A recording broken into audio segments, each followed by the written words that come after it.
Contain graphic adult content. Viewer discretion is advised. You are watching Hellfire TV.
What the fuck is up, ghouls and gals? This is Reaper back with you, UK edition. Get ready for some serious shit. It's been a long fucking fucked up week for me, so what better than to have my brothers from overseas than Hounds from the Isle of Wight. How you doing tonight, gentlemen? We're very well, thank you.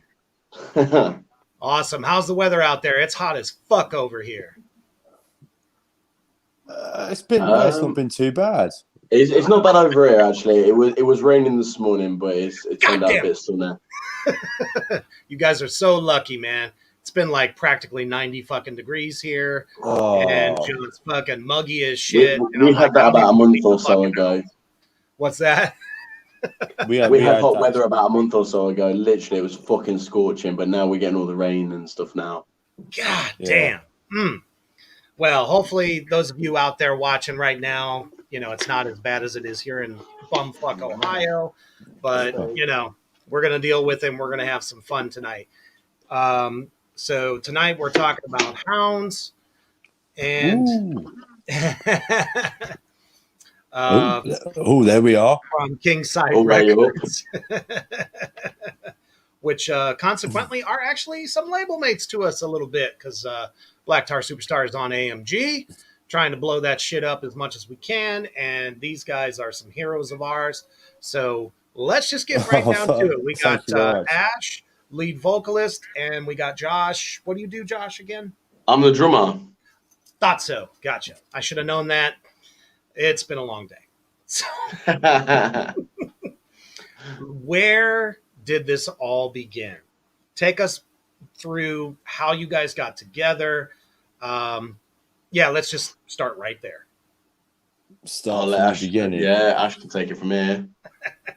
I'll just drink. Get a few more swigs in, brother. He's gonna have a few more swigs whilst I go with the story.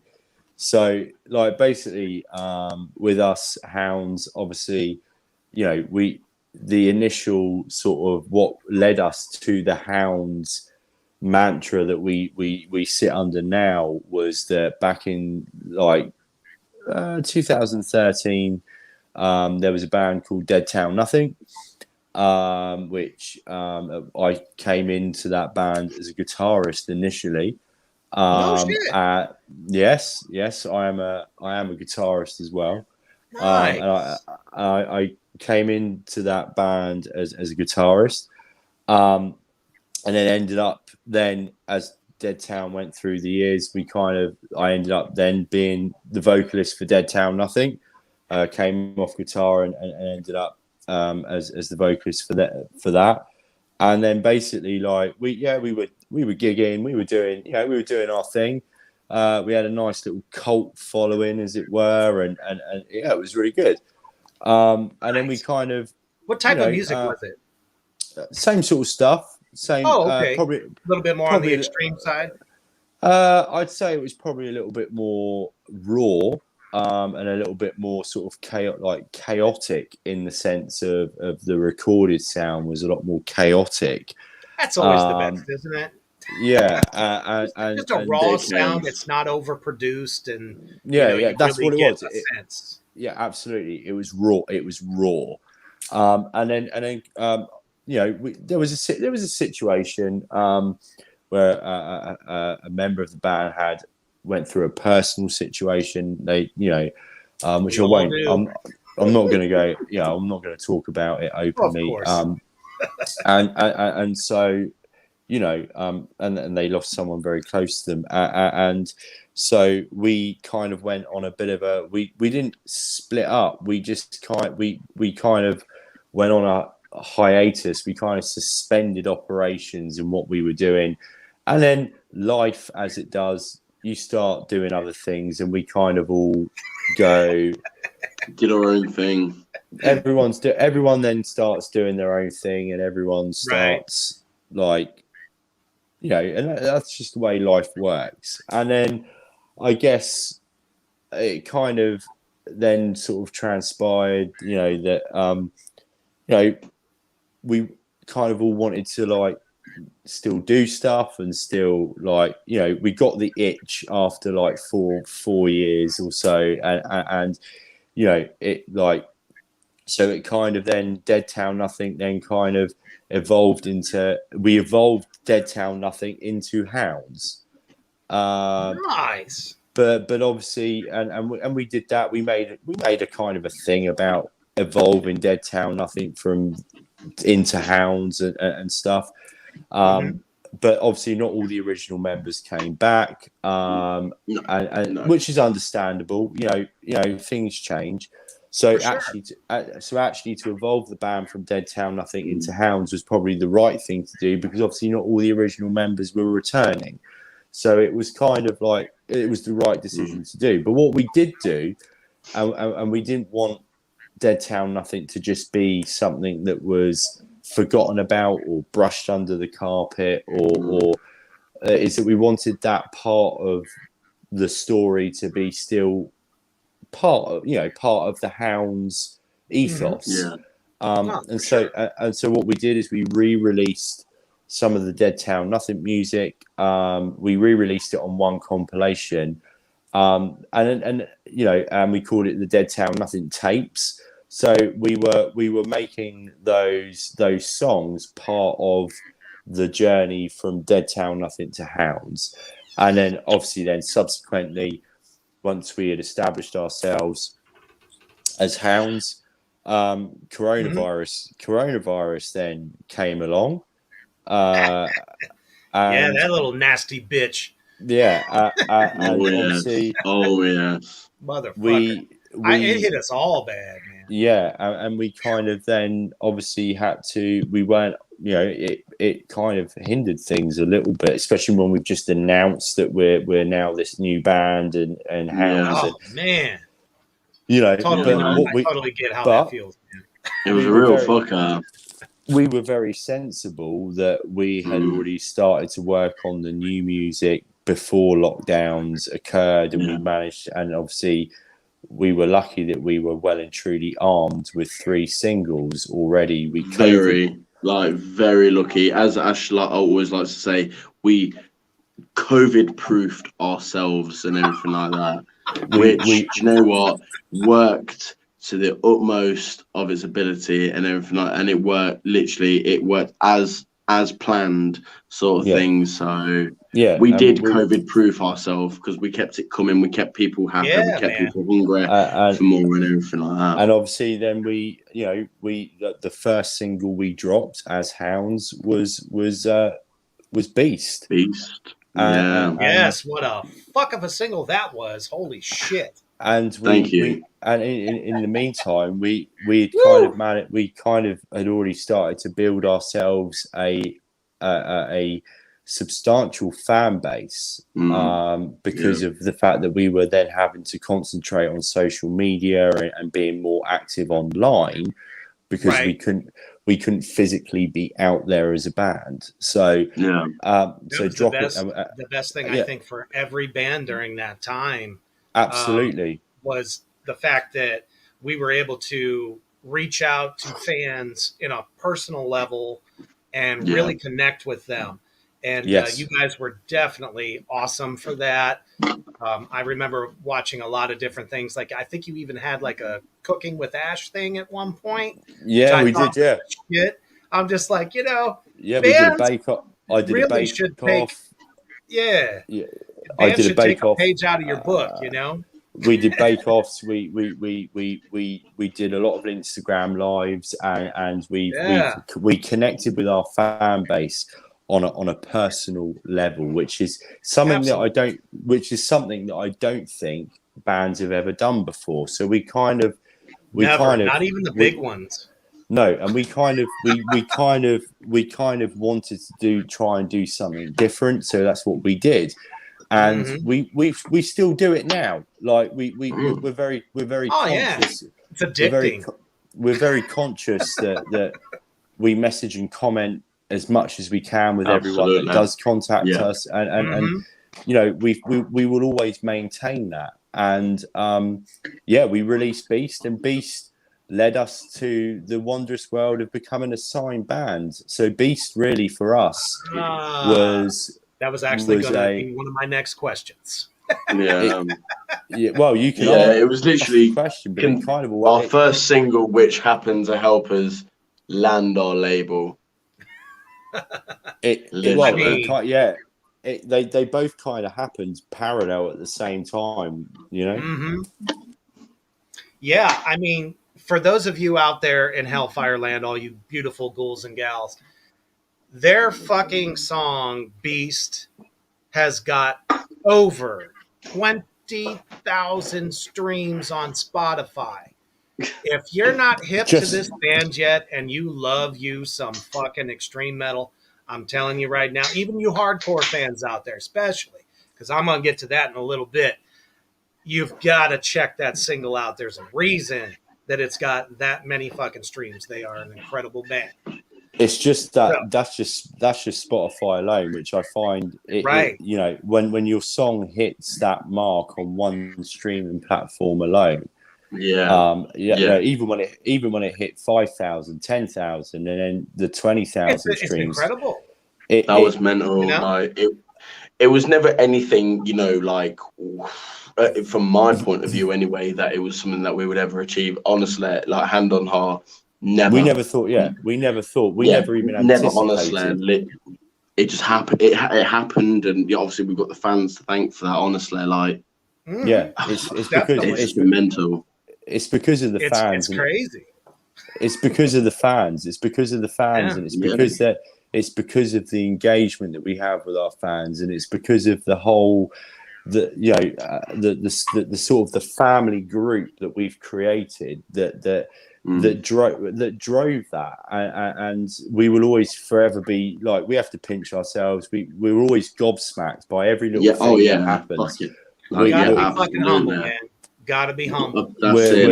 It doesn't seem real. Yeah, that's how the fans know that you're fucking genuine, legit, absolutely, and really love what you do. Yeah, man. 100% love what we do. And we want to continue it. You know what I mean? So, yeah, we'd never we'll always be genuine people. We'll never take it for granted or anything like that. We'll always work hard, you know, because we're not going to get anywhere without hard work, you know, the old cliche sort of thing. So we're always on it to kind of like try and keep it up, sort of thing. Yeah, I mean, I remember when Black Tar Superstar and myself put out our first EP. You know, it didn't get I mean, it did get a very good, you know, kind of reception, and we made a lot of fans out of it. But you know, shit like Spotify like that, you know, it's like, okay, so we got maybe a couple hundred, you know, but once we got on Artillery Music Group, man, we just right now we've got 3 or 4 songs that are well over 1,000 streams, and we're just looking at ourselves like we're 2 fucking assholes in a basement who fucking love doom metal. You know what I mean? And the fact that other people like it, it's just like still surreal. Absolutely. No, 100%, mate. Honestly, it's like it's one thing you liking what you do, it's another other people liking what you do. You know, and that's where you can feel again. It's that the old cheesy saying. It's like, you know, that's that connection sort of thing. You know what I mean? Oh, for sure, man. It's like I don't know.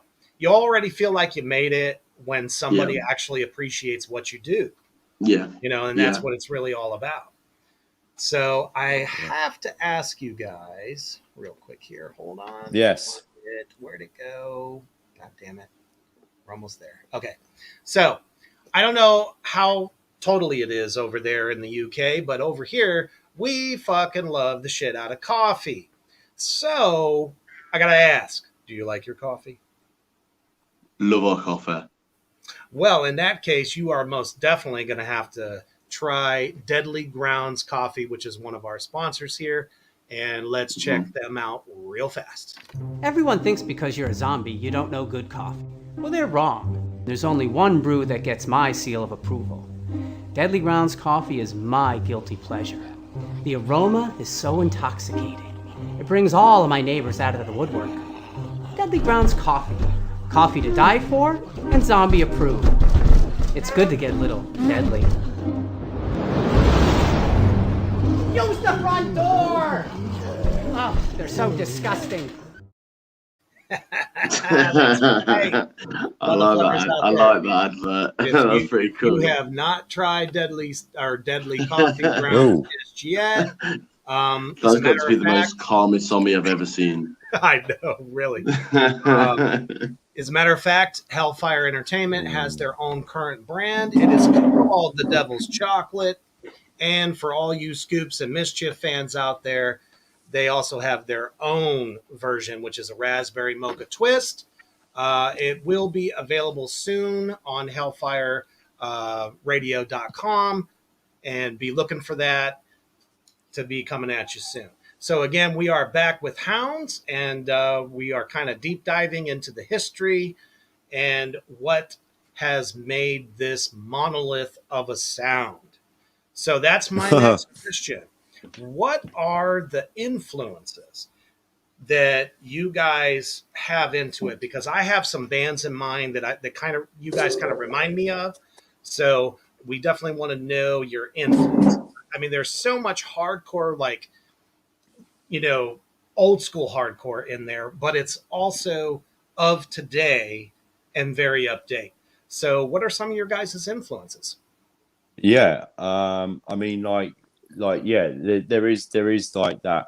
There is that, obviously, that old school hardcore sound, and obviously that comes a lot of that comes from, obviously, like listening to the old school hardcore bands. Obviously you've got Terror, you've got, you know, First Bloods, you've got, you know, D's Nuts, you've got all these sort of like the, you know, bands that were, you know, are big in the hardcore scene, and it was something that we very much took influence from. We also took a lot of influence from bands like the Dillinger Escape Plan. Oh man, that was one of the ones that I had actually picked that I thought you sounded like. More, and I think, like the Converge, you know, bands like Will Haven, like I was thinking Hatebreed. Yeah, maybe a little bit of Hatebreed. Will Haven is another band that probably has influenced us. Raging Speedhorn, which are a British band. they kind of influenced us in ways as well, and that's something that's always been part of the Hounds music. But also then what we do is that we then obviously mix that old school style with the contemporary metal. So we're you know, we will add in the metal core genre. We will add in the beat downs, the breakdowns, the what is considered that modern sound, and we try and merge the two together. I like the way you do it because it's not like typical metalcore. You know, it's definitely not something that some of us like a lot, but musically, those breakdowns are fantastic. No, well, thank you very much. I mean, that, you know, we just seem to have a natural. I guess it's a natural thing that we're lucky that we're able to mix these genres together. There's elements of punk in there. There's rock in there. We just kind of basically just like we just basically our sort of thought process is that if it sounds good and it fits in the song, it goes in. We don't try and pigeonhole ourselves into a specific genre. So whilst we would say yes, we're a hardcore metal band, right? But actually, what we really are is we are just a heavy band. We are just a heavy band that has very many different elements in it. Like, you know, things like the Dillinger side of it is something that we do. I guess that's something, like you said, that's been noted before as well, that we've got that Dillinger sound, and I think that comes from the use of diminished chords, but also I'd say more so with the Dillinger sound. It's probably how we are in the live setting that probably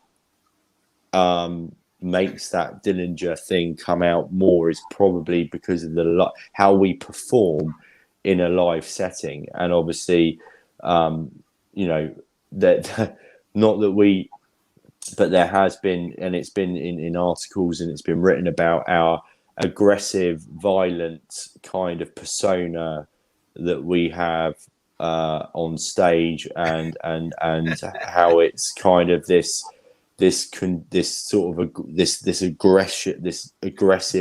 of. It almost kind of gives you like a Slipknot-ish Mudvayne kind of feel, where, you know, as a performer, you're really living your aggression, like what you're getting out emotionally, you know, and it shows. It shows. Like I can remember watching your live stream, and I was just like, holy fucking shit, this shit is fucking the bomb. I mean, put aside the fire, which was awesome because I love me some motherfucking fire. Oh, Video Creep, thank you for joining us. Love you, man. Woo woo.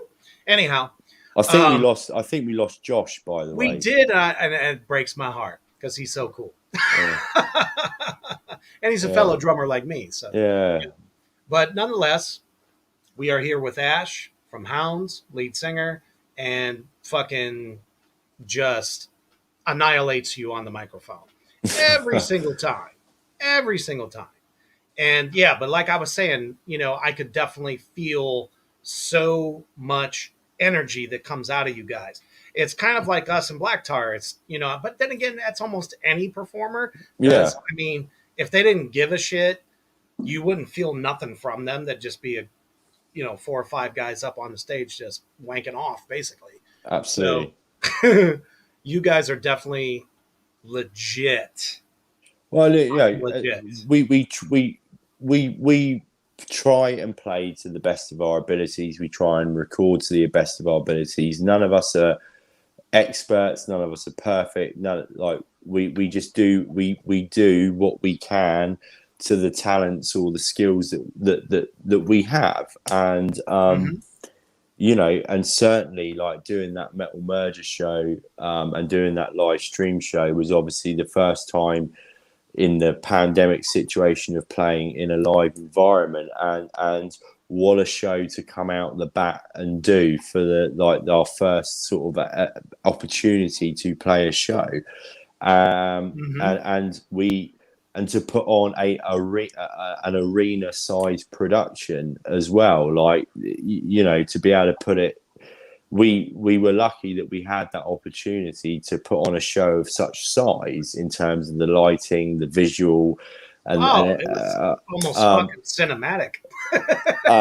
But what that shows us is that whilst we're this this aggressive hardcore metal band that you know.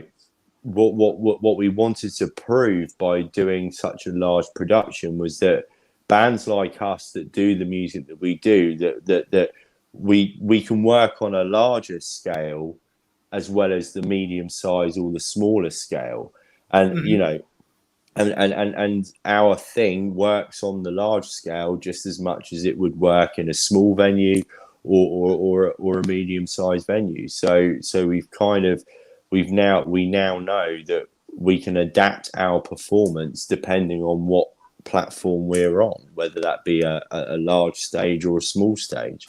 And I can tell you one of the things that we're seeing now, especially here in America, and I think you and I have talked about this a good couple of times too, is that the kind of the future of the live experience is not just going to be from the ticket buyers, but be able to have like what you've called the hybrid shows, where not only do you have people right in front of you, but everybody else around the world can cash in and check you out at the same time.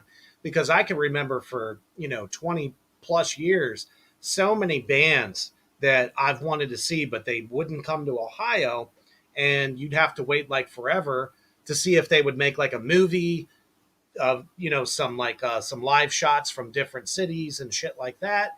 And now with the internet and this platform that all of us fucking bands have had to jump on because of the COVID situation in the past, it's like now that we're kind of sort of past that, because like any other pandemic, there's always like some other issues with it.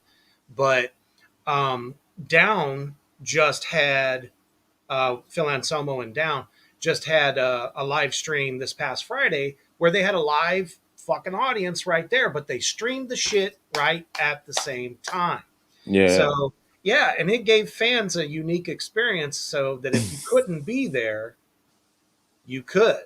Absolutely. But yeah, so like, yeah, I guess like we our music, you can people will pigeonhole you, people will say you sound like this band or that band, or yes. but we just try and do we just smash it all together and see what we get, and we've been lucky, we Beast set the path for what we've then done since, Oh, absolutely. But let's talk about that for a second. Most of your tunes, and now I'm going by Spotify, of course, they're not too far behind Beast. Beast was just, like you said, like that was the record breaker. So now it's like Snakes. And now your latest single, which is Yellow Belly, fucking love that one, by the way. Thank you very much. What I loved most about that song, I know this is probably just very minuscule because there's so much good hardcore there. At the end, there's nothing else but you. And I love moments like that where a vocalist really gets to shine and you can feel and hear that emotion. And if you check that out on Spotify, and we're going to try to get some of these links into the chat so that we can find you. It's actually under Hounds with a, hold on a second here, Spotify. There we go.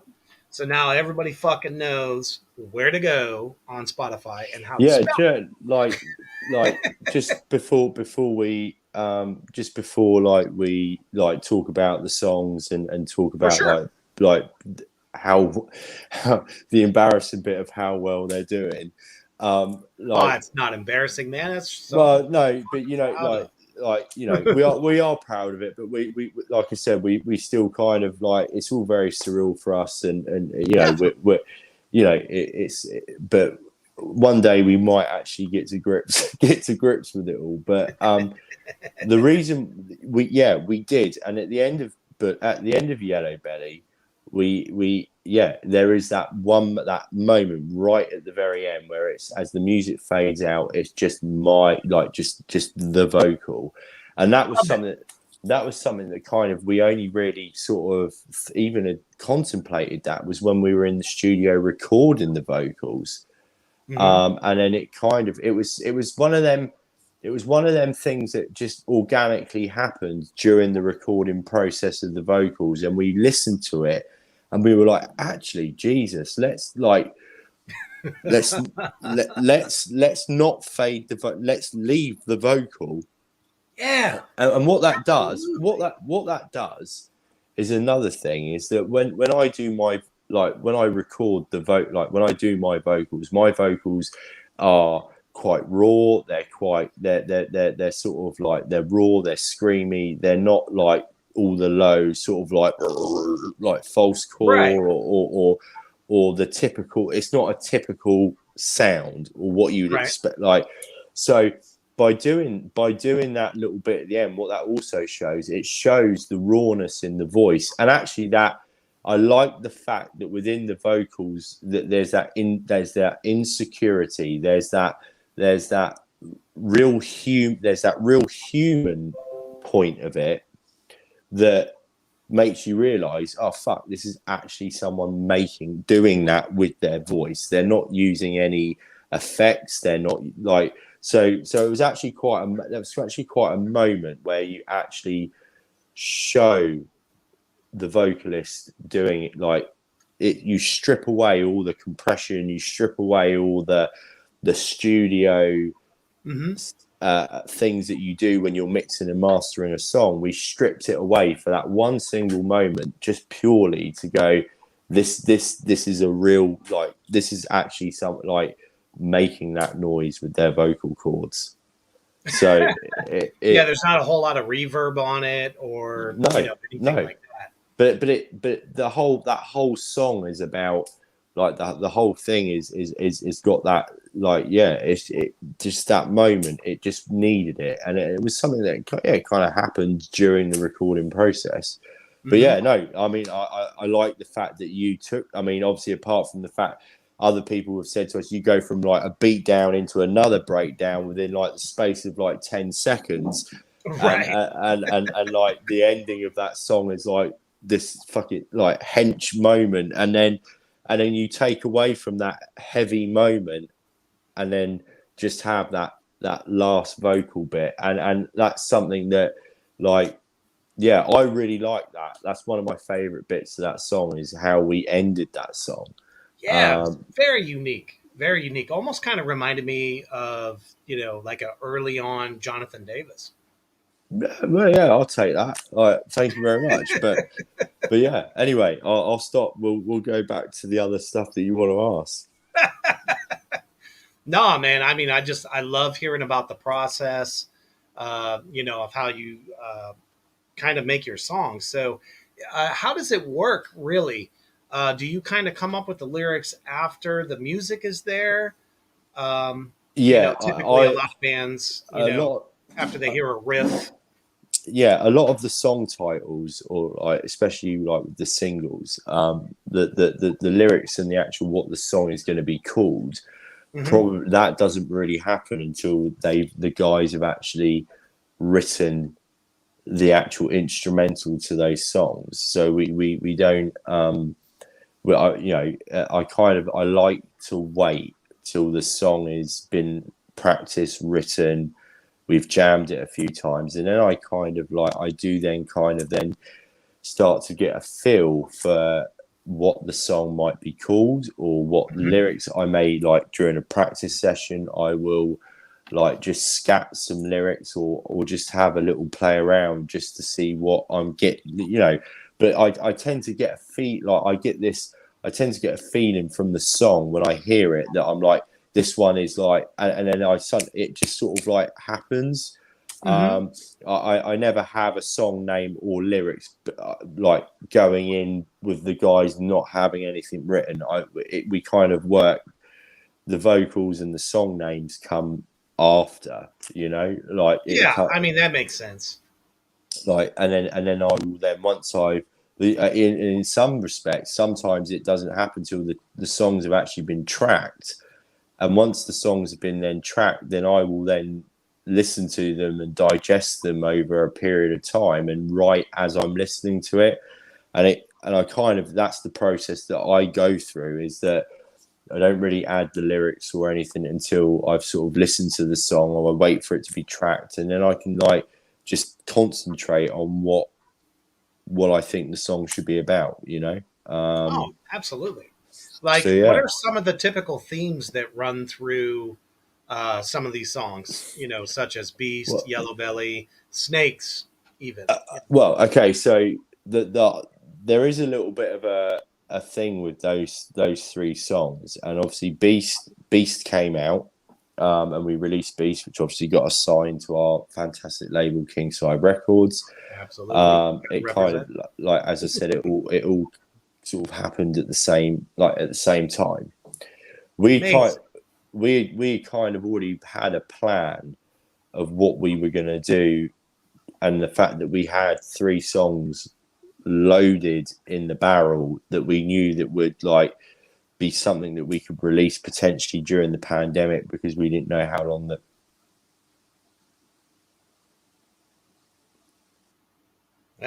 might have lost him. Because potentially we didn't know how long the pandemic was going to go on for, and things like that. So absolutely, it was always our intention.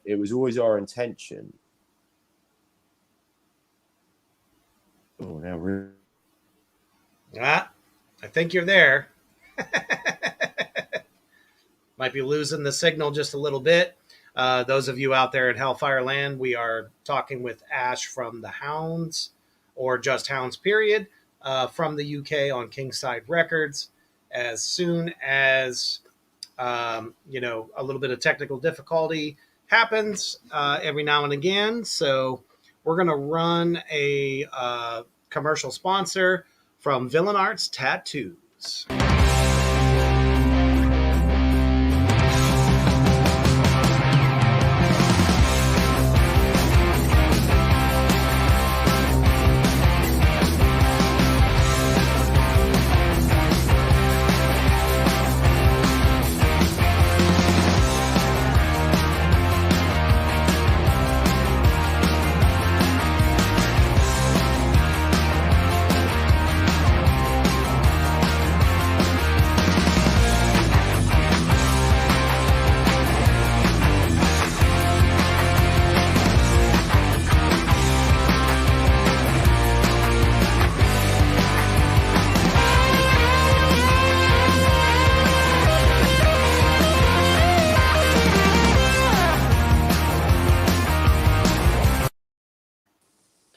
I don't know what. All right, we are back. I think we had a bit of a system failure.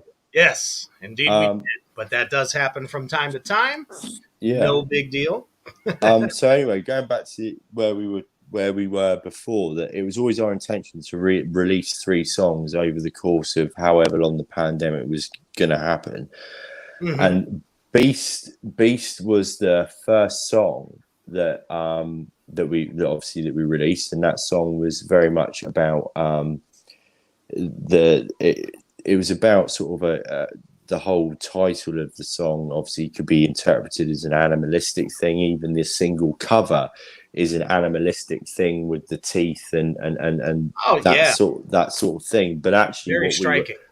What actually the song was about wasn't necessarily about an animal being a beast, but a person, humanity, human, how that a human can have or have a beast within inside them. It was kind of like a mental health sort of aspect to it, or absolutely.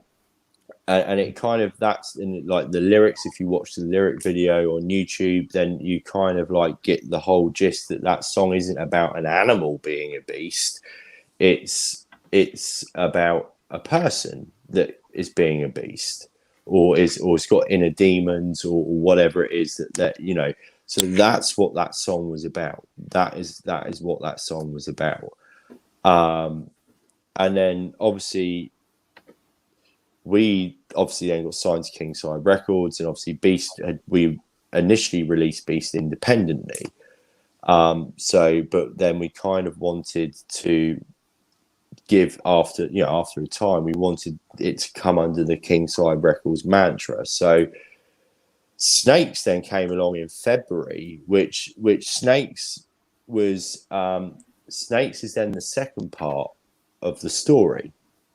So it was the second part of the story. So you had Beast, you had Snakes. Snakes is the second part of the story. It's the sequel to Beast. Oh, okay. We have a question. I'm sorry, I don't mean to interrupt. No, it's fine. We have a question from Eddie Harvey out there. Yes. Have you seen Lords of Chaos? It's on Film 4 in the UK. Now, music is awesome. Is that what you're talking about? No, I haven't seen Lords of Chaos. No. Okay. Because I've heard of that. I believe that's the story of Mayhem. Yeah, maybe I should check that out. Or the unofficial story of Mayhem. Yeah, I'll have to check that out. Yeah, it's really pretty awesome film. I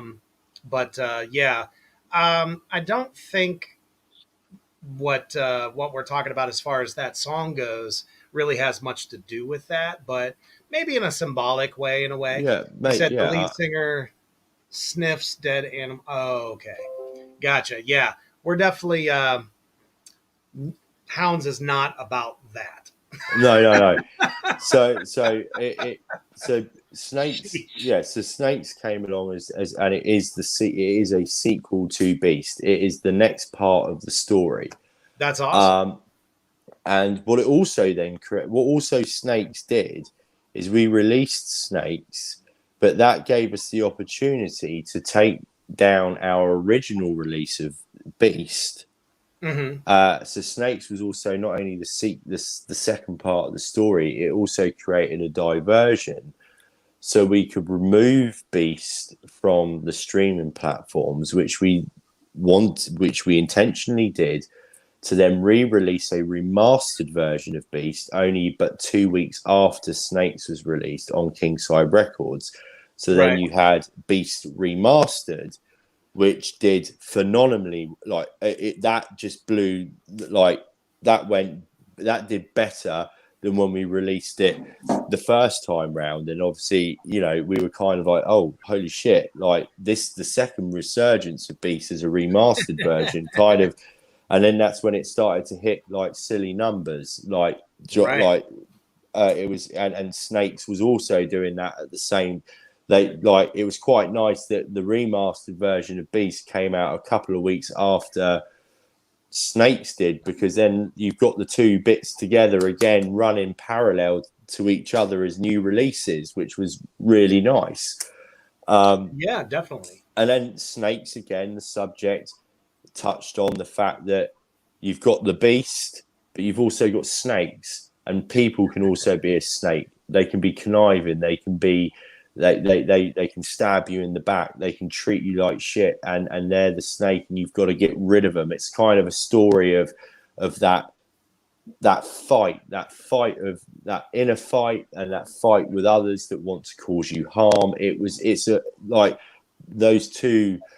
It's all about that human reactions to situations. It's also about human emotion and human feeling.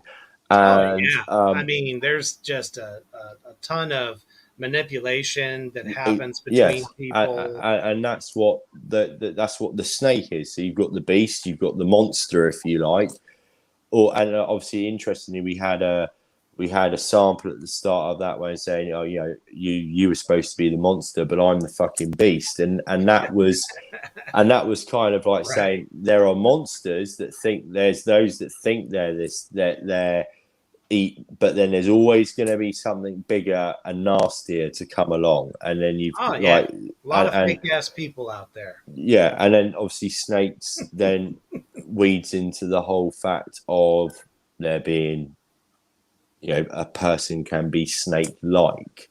Oh, most definitely. I mean, there is some positives to it, but you know, I mean, obviously in this context, it's a little bit more negative.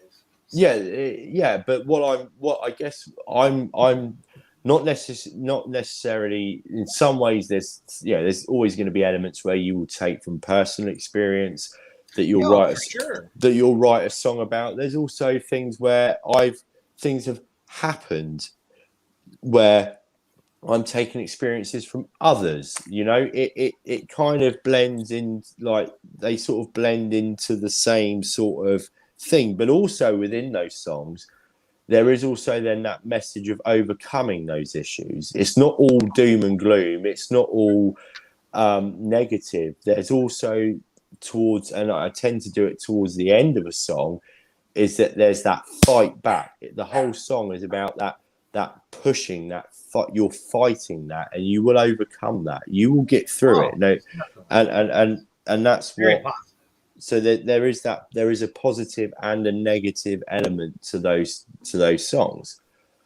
And then we kind of went quiet for a little while. We, you know, did the live stream. We continued with our promotion, and then a month ago we whacked you with the third and final one, which was Yellow Belly, and Yellow Belly is the last song of the story. So you've got the beginning, the middle, and the end. It is a trilogy of songs, and that basically it's you've got Act 1, which is the beast, Act 2, which is the snake, and Act 3, which is the Yellow Belly. And Yellow Belly, and I'm sure people will know that Yellow Belly is a derogative meaning for the word coward. But if you say, you know, Yellow Belly means coward. So, and again, what I'm referring to is that someone that can cause hurt to someone, that someone that will cause someone abuse or pain, or those people that do that, they're the coward. Oh yeah, without a doubt. And that's what that song is about. That is about that is the subject matter of that song. But again, there's also that element of positivity in that song. But that one particularly, I wanted to to kind of keep that, you know, it's a very song of desperation. It's also, but so those three songs I've kind of done a dissection of humanity in a sort of way that not everything's as fluffy as people think it is, and there are and there is a sort of a darker side to things, and that's us as humans, and our the way that we handle situations, the way that we are as humans. We're destructive. We're also good, but we're destructive. We like to abuse ourselves very much. Like, for me, I find that a very interesting subject to write about. I find it very interesting. It gives me, and that's where that's what a lot of the songs are about. It is. I like to see the songs as a study of humanity. It's kind of, you know, and so you've got the trilogy. They are a trilogy, and I call them, I've called them. They are the acts. They're three human traits, and they are acts that people will do, and everyone will do them. Act 1, Act 2, and Act 3. We can all be a coward. Like it. That's what they're about, and it was always our intention to do that and to have that trilogy. It was. Yeah, I mean that's true and complete artistry right there. When you think of a filmmaker, and you know, especially horror, because we love our horror around here. there's a lot of ways to connect films or any kind of trilogy of a film and, have it tell a story. But I think it's a little bit more relatable, especially on the music medium, to be able to tell your fans a story, whether it's from like you said, personal experience, which, I'm sure most of us in bands are very much, on the personal side of things. Yeah. And they can relate to you. And I think that's why you guys have such an incredible fan base, based on that fact. I mean, you guys are fucking real. You don't sugarcoat shit. You put it out there, and, people love it. And, it doesn't matter what mood you're in. It's like you can have a bad day, put on any of those fucking songs, and just rock the fuck out and feel so much better. And that's the thing, like, and that's an amazing thing to hear. The fact that despite some of the subject matters and some of the lyrics, that there's that negativity, yet at the same time, you can listen to those songs and they have a positive effect. If it gives you some sort of hope, if it gives you some sort of a push or a no, do you know what? You're absolutely right. I'm not going to stand. And if it pushes someone to, like, that's amazing. Like, someone the other day mentioned us in a comment saying that today's top running track that they had a jog to was Beast. We know that people have added our songs to their gym list. So they're pumping, yeah, especially. They're pumping iron whilst listening to Yellow Belly, and that's an amazing thing that those songs are doing that, and it is, and that's another thing. We wanted to almost take that cinematic thing of a trilogy and bringing that into music, and obviously with Yellow Belly being the last one of the trilogy. We went all out on that. We did the video. We went through a long, great video, by the way, which you can catch on Hounds' YouTube channel. And KingSide Records. Yeah, it's on KingSide Records. It's also on Hardcore Worldwide. That, like, big up to them because they've been really good supporters of us as well. So we wanted we hoped and we wanted that last song to be like the one to end that cycle, and as we said to all our fans, it's the last song that you're going to get for a little while, so, like, look after it. Those songs, heard it here, folks. those songs now, whilst we've recorded them, we've written them, we've done all of that, we've released them, we've handed them over to our fans. They are our fans' songs, and it's now like they're the ones that will keep them songs going, so they're humble as fuck out there in Hellfire Land. Humble as fuck. They are your responsibility now, guys. So, like, look after those songs, nurture those songs. But it means a lot. It means a lot that those songs have touched people in different ways. They're using them for different things. And not one of us in this band ever thought in a million years that we would have 3 singles released that have done so fucking well in terms of the engagement, in terms of how well they've been received, but just this, and then on top of that, what those songs have led us to do as a band, and that the fact that those songs have helped us as a band, but the fact that then they are to people, they mean something to someone in a different way, and they've interpreted. And my interpretation of those songs as the writer or as a contributing writer to those songs is one thing, but then it's lovely to see that our fans and followers are then finding they're getting something else from those songs, whether it be, and a lot of it seems to be positive. So the negative has become a positive, and that's an amazing thing. That's like I have to, like, take a step back sometimes and just think, is this actually really, like, fucking happening? But but that's what those songs are about. They're a trilogy. They tell a story. You've got the beginning, the middle, and the end, and that was something that we'd always intended to do. Yeah, most bands, they're quick to put an album out, whether it's an EP or a full album. Um, but to announce yourselves to the world and dropping singles, it's almost bittersweet because in the past it was always about the EP, it was always about the full album. So you guys have definitely hit success in those songs, and you're not bombarding people with like a ton of material, and they can just latch onto that song, see how it feels to them, if they dig it, and they don't really have anything else to go off of, which makes them wanting more. Now, is there a place that we can get your merchandise? I do believe that you do have some merch there on KingSideRecords.com.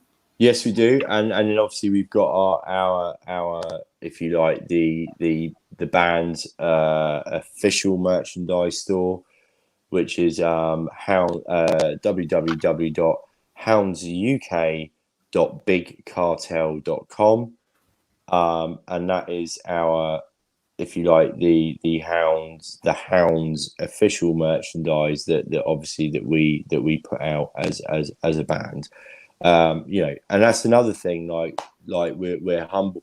Our merch, like our fans have engaged with us on so many levels, not just the music, not just our social media Right. not just the social media interaction, which we absolutely love.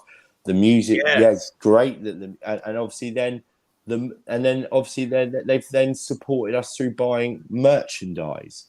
Like the support that we've had over the last 12 to 18 months has been like It's fucking sick.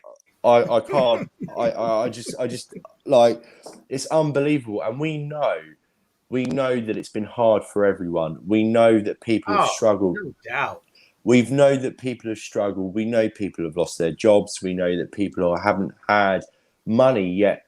It was very humbling, yet despite all those difficulties, fans were still willing to spend that money to support us and buy a t-shirt. And I we will never be able to really truly thank them for that. But what we can do to thank them is to continue to interact and to keep delivering you guys songs to look after and to cultivate and to like that.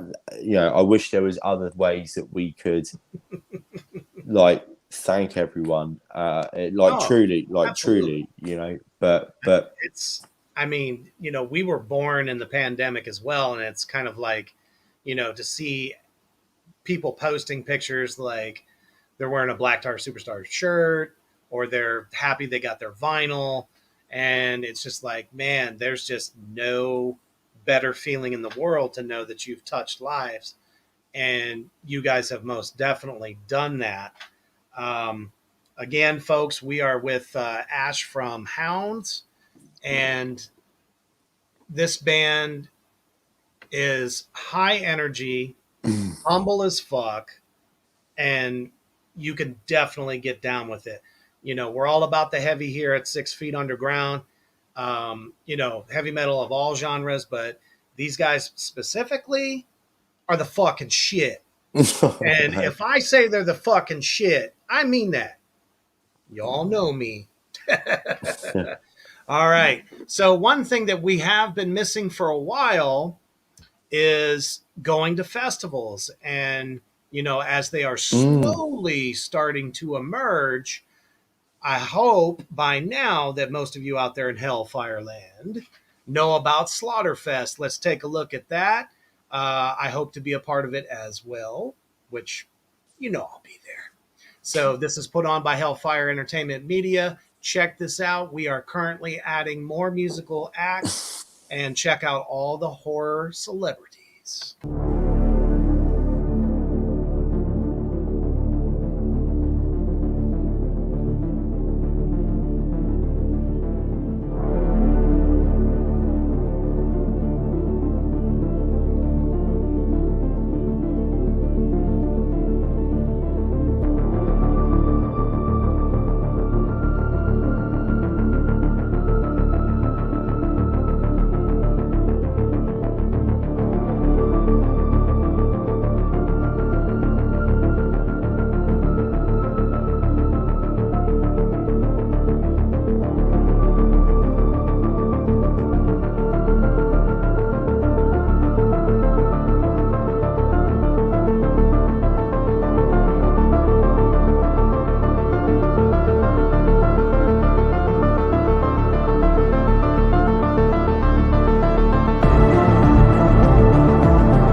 So that is Midwest Slaughter Fest, where you get the best of some of the greatest horror actors of all time, all in one place.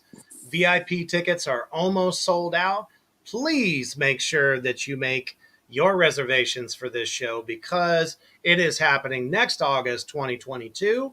And like I said, there are more musical acts to be announced just yet. Can't tell you about some things, but I think you all get the deal. And it would be fucking badass to have you guys from the UK come over here and do that show, man, sometime in the future. That would be fucking incredible. As a matter of fact, we all are about the horror here. So I know we have just a few more minutes left. So let's go real quick. Tell me your top 5 favorite horror films of all time. My top 5 favorite horror films of all time. Whew, right. Shit. Right. Okay. Here we go. Right. For me, my top 5. American Werewolf in London. Yes. American Werewolf in London. Evil Dead. Yes. Absolutely. Definitely. Night of the Living Dead. George A. Romero.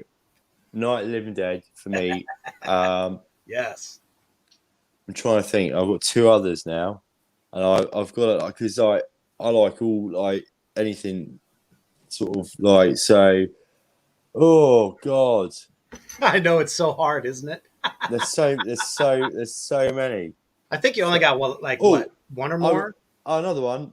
And I don't know if you've seen this. It's a British film. Not many people. Dog Soldiers. Yes.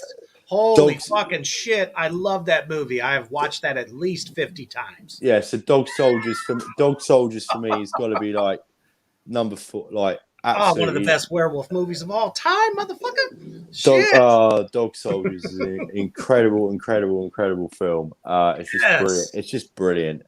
And probably my last one, it'd be rude not to. You've got to say The Exorcist, haven't you? Because I think that really kind of changed.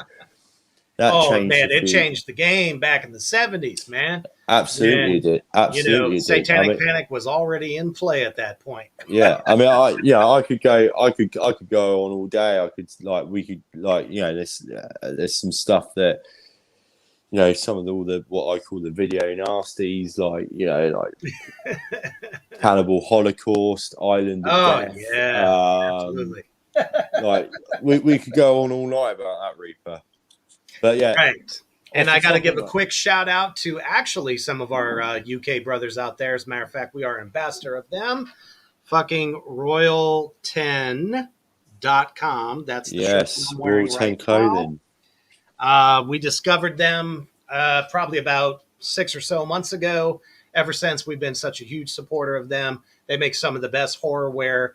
And to be honest, almost every single band between AMG and KingSide Records are also ambassadors as well. So yes, we are. To say that we love you. Absolutely. Fucking love you. Keep doing what you do.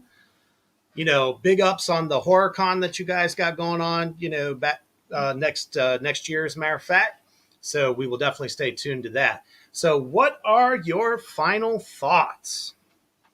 My final thoughts is basically I just want to say thank you to all of our fans for their continued support of us as a band, with the music, with everything that we've created. I just want to thank you to all, to everyone for making what we do something truly special, and without them there is no us. That's simply that.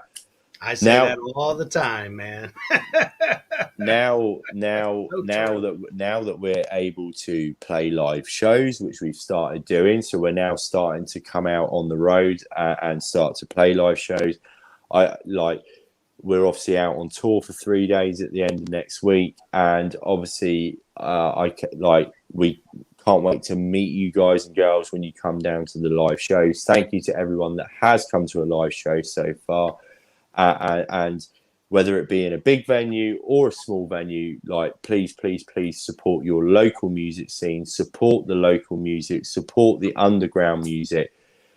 Like, don't just support the bands that are signed to record labels. Don't just support the bigger bands. Don't just support the bands like us or the bands like Black Tars. Support those local grassroots bands, because I tell you something, those bands needed the same opportunities. We're very lucky. I'm very lucky. The whole band are very lucky to be in the situation and to be given the opportunities that we've had. But if it wasn't for those grassroots shows, if it wasn't for starting out as like, if we didn't have that support as those at that level, then like there's no, like, that's what starts it all off. And you know, and to bands, to other musicians that like, say thank you to your fans. Appreciate the fans for what they do for you, because they are the ones that will buy your tickets. They are the ones that will buy your merch. Absolutely. They are the ones that will listen to your music. And if a fan messages you or comments or whatever, say thank you. It takes 2 seconds. 2 seconds of your time. Definitely. And that like that is my biggest thing. Is say thank you to those people that make it possible for you to do what you do. Damn straight. So you've heard it right here on 6 Feet Underground, one of the best fucking underground bands today, H.O.U.N.D.S from the UK. Thank you so much for taking the time to hang out with me tonight. Thank you for having me. Absolutely, brother. It's a shame we lost Josh. He kind of messaged me as it was happening, saying that his signal failed, and like it's a shame. It's a shame that we lost. It's a shame we lost him. But thank you for having me. Thank you for asking us and asking me and Josh and like to come on and do this. It was an absolute pleasure. Like I'm awesome, man. I love you guys. And thank you for. And thank you, man, for like your support, and thank you for the kind words, you know, that you've said about our band. I really do appreciate it. It does mean a lot. Absolutely, brother. Definitely, and we'll definitely have you all back on again for sure. Yeah, absolutely. All you out there in fucking Hellfire Land, you've heard it here. Go to Spotify. Go to their YouTube channel. They have a link tree on Instagram, and check them out on Facebook as well. I have put all the links up in the chat there for you. So there's no fucking excuse at all that you cannot find the music of this amazing fucking band. As always, motherfuckers, stay humble and stay heavy.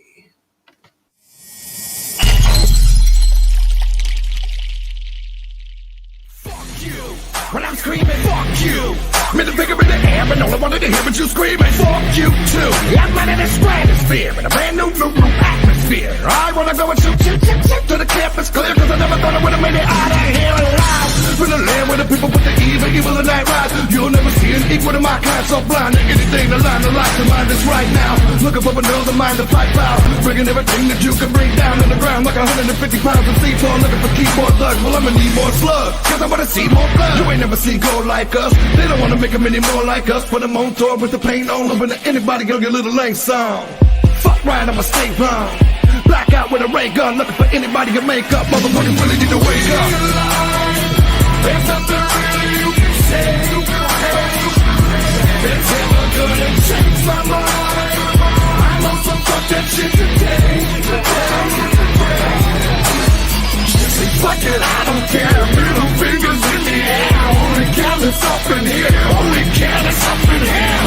Fuck it, I don't care. Middle fingers in the air. Only careless up in here. Only careless up in here. Fuck that! I said fuck this shit. I was born a son of a bitch and always talk a whole gang of shit. Even know that I wouldn't work spit. Now till I became a bastard. Whole world revel in the wake of my dad. Just asked I had to talk to a pastor. Told me sit down, handle my shit, and try to figure out what the fuck's really the matter. Ain't none of my city, only big ass wicked is the last. I'm victim from your own personal promises. I never know peace is an emphasis. Therefore, cover up all the scars and all the blemishes. These men exit out of entrance. Nothing more than a minute to myself with a run on sentence.